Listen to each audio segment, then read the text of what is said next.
闘技を見たことありますか？総合格闘技とかね。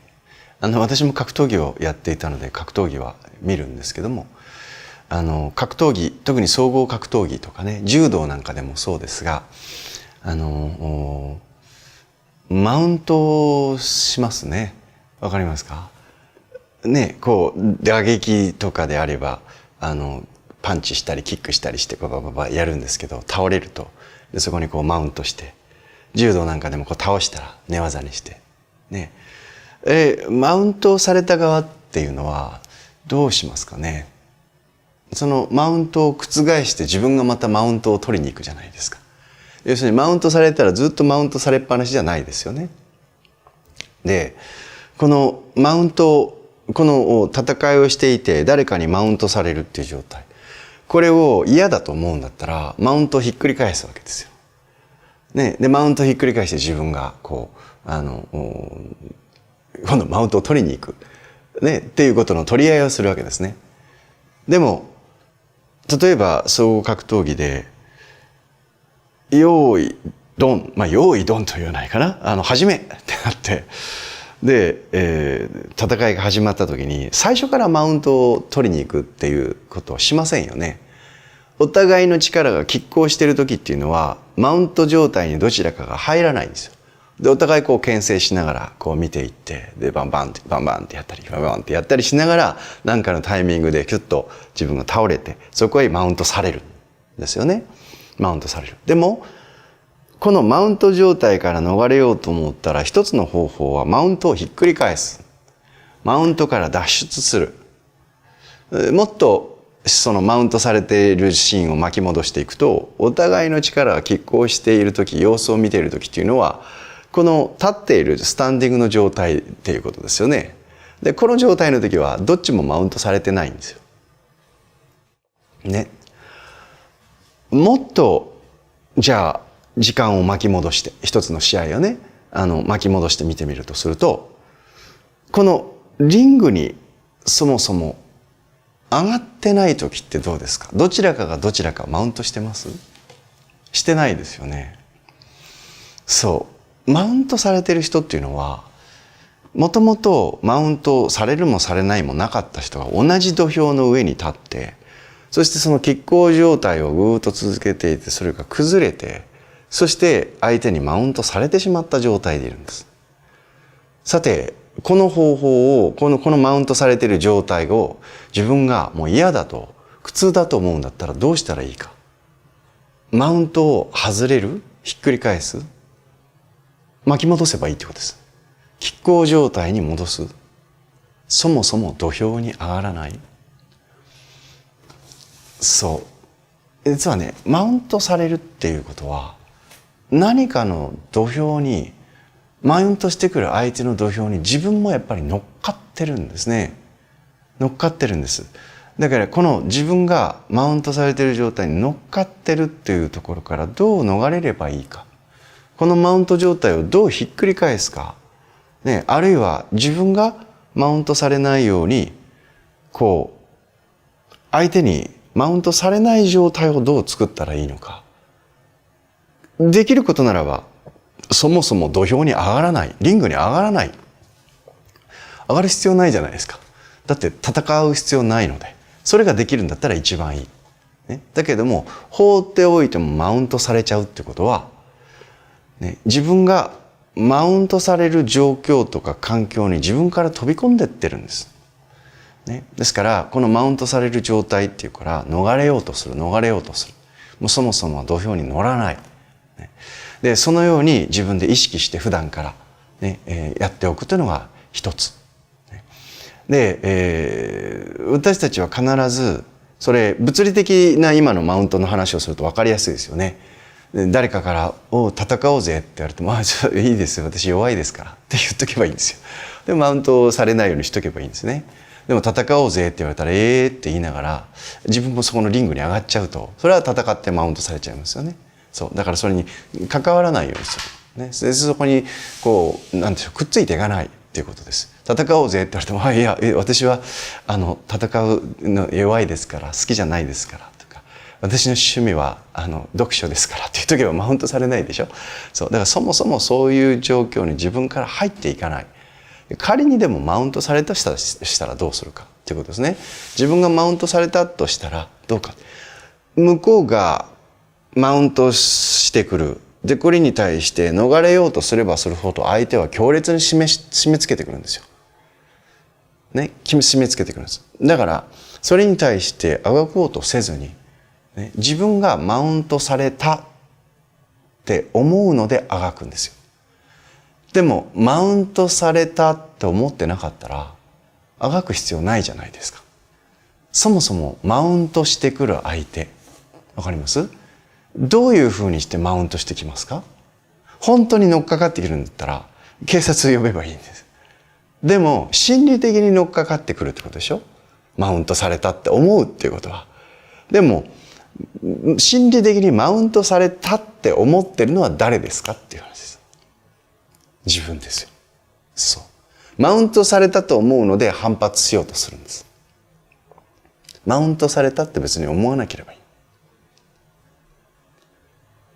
そしたらわかります。そもそもマウントされてる状態、それを感じてるのは自分なんです。でそれで一生懸命あごこうとしてるのは自分なんですよ。でもそもそもマウントされたかどうかって感じてるのは自分だってことなんですよね。例えばどうですか？私にマウントしてみてください。どうやってマウントできますか？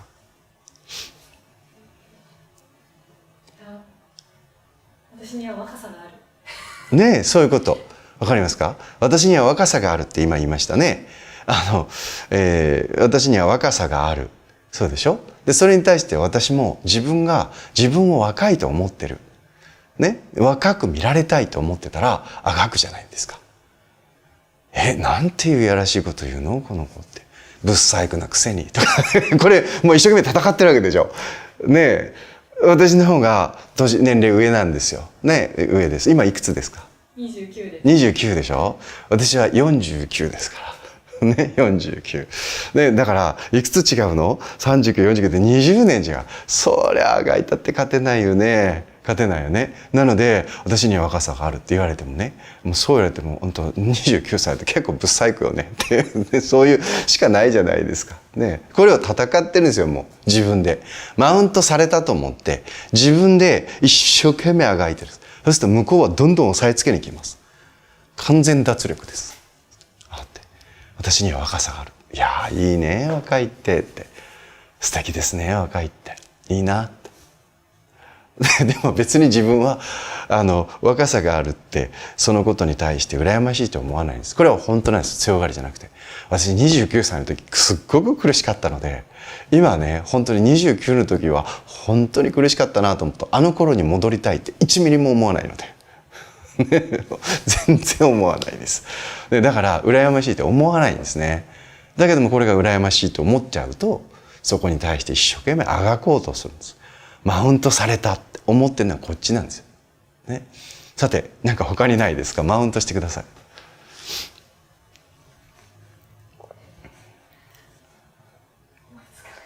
いやいやいや、大学とかほら大学とかね、そうですね、俺は早稲田大学だとかね、早稲田だよね、はい、早稲田大学だって。お前は私は駒澤大学なんですけど、駒澤大学だって。私駒澤大学なんですよ。で今ねお弟子さんが周りにおられるんですけど彼は早稲田大学なんですよ。でこれでマウントしてきたと。そうですか、早稲田大学ですか、すごいですねって。早稲田大学って誰でしたっけ？その創立者は大隈重信さん。そうですかっていうだけですよね。そもそも私が別に大学名でその人が決まるって思ってないので、ただその純粋に私早稲田大学受験勉強して入ろうと思っても入れなかったと思うから、すごいな早稲田大学ですかって思いますけど、それに対して私自身が羨ましいとも思ってないし、大学名のいろんな話したら俺は早稲田だけどって言われたことに対してマウントされたと思ってないから。全然それに対してこう、なんつうの、嫌じゃないんですよ。早稲田大学ですから、尊敬しかないですよ。って早稲田大学ですか、すごいですね。勉強したんですね。あんな頃、本当に、私もアホで、何も一生懸命受験勉強してね、いたけれど、でも勉強し始めると眠くなっちゃって。で勉強し始めると眠くなって、で、テストを受けるたびに次は頑張りますって言ってた気がする。ね、だけども何をどうやって頑張ったらいいのかなんて何にも分かってなかった。ね、で、私は駒澤大学というところに行きましたけど、今私は別に出身大学に関して何とも思ってないので、ね、皆さんが出られた大学に関してはそれぞれ皆さんねいろんな事情があって、そこがまた受かったってことはそれすごいなと思うんだけど、純粋にそう思うだけで、私はそれに対してコンプレックスを自分が持ってないから、だからそこでマウントされたって思わないんだよね。もう一人言ってみましょう。もう一人ね、もう一人なんか私にマウントしてください。芸術センスが、芸術センスがない。ああ、そういうことね。なるほど、すごいな。今ね、お前は芸術センスがないって言ってマウントしてきた彼は、結構絵とかでね、こうなんか入賞してたり作品を選ばれてたりして。で毎日ヤギの絵ばっかり描いてるって聞いてるんですけどなんか絵ばっかり描いてるんですよ。で私やっぱりね絵が描けたりとか書が描けたりとか、当然その歌がね歌えたりとか、そういう人素敵だなと思いますよ。ね、すごいなって素敵だなって、うわあんな風に自分も絵描けるようになったらなと思いますけど、もう単純にそのことがすごい持ってね生まれた才能がすごいなって思うだけで、でも私は描くとねなんか蛇を描いたつもりでもなんかベルトですかって言われるぐらい、私絵のセンスは全然ないですよね。全然ない。でもね、面白いことにね、私のこの芸術センスのなさっていうものをあまりにもひどいから嘆いてくださるんでしょうけど、私の身の回りにはね、私が思ったことを絵にしたり映像にしたりっていうことを自由自在にやって私を助けてくれるっていう人がねいたりして、私が持っていない部分を一生懸命大号書あまりにひどいからって助けてくださる書の達人がいたり、その絵をすごくこう上手に描いて表現する人がいて、私を手伝ってくれたりして、私が徹底的に持ってないものを徹底的に補ってくれようとする人たちが周りにだんだん現れてくるんですよ。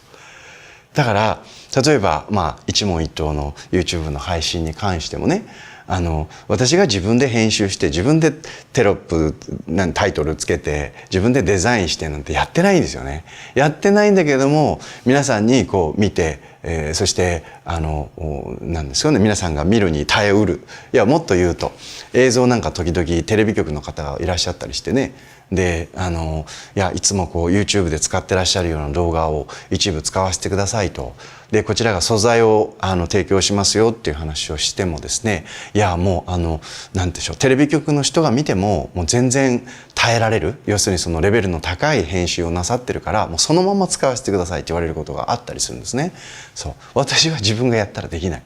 全くできない。だけれども自分ができない分だんだん大人になるとそういうことを補ってくれる人が周りに現れてくるんですよ。だから私は今芸術センスがなくてよかったと思います。これは生実家自分が絵描けたり生実家自分がいろいろデザインができたりすると自分でやりたくなるでしょ。自分がやったら一問一答なんてもうやってないと思います。終わる、ね、終わる。中途半端な自分のその絵っていうものをねたらもう終わってしまうんですよ。そうね。ということで、ちょっと今具体的に例を出してもらったんですが、マウントされてるって自分が感じた時にそのマウントから脱出する方法って2つある。一つはいいですか、そのマウントを跳ね返すぐらい自分が突出して力を持つっていうことね。そしたらマウントしてこないでしょ。よくこう出る杭は打たれると、ただ出過ぎた杭は打たれないっていうのと同じで、その状態になるまで。だって私にマウントしてきたらマウントされ返すなと思ったらマウントしてこないじゃないですか、ね、でそういう自分になるか、それかそもそも戦わない、ね、そうですよって、私全然ダメですからね、言っておくとね、面白いもんで、そう一生懸命この人ダメだなと思って助けてやらないかんなって言って助けてくれる人が増えていくんですよ。だからね、このねどっちかの戦略でいくと思います。完全脱力、無抵抗、ね、ね、どっちかです。どうですか？歴史に名を残した、なんていうんですかね、戦い。いろいろあると思います。ね。でも、歴史に名を残した、戦いの歴史に名を残した人たち、見てみると、戦い方がいろいろあると思いますね。アレクサンダー大王とか、ね、チンギス・ハーンとか、もう武力で世界をね、制圧していこうとした人たち。そのすごい力がいる。ところがですよ、例えばガンジーさん、マザー・テレサさん、全くの非暴力で世界の人たちにインパクトを与えた。ね、もう戦い方はどっちかですよ。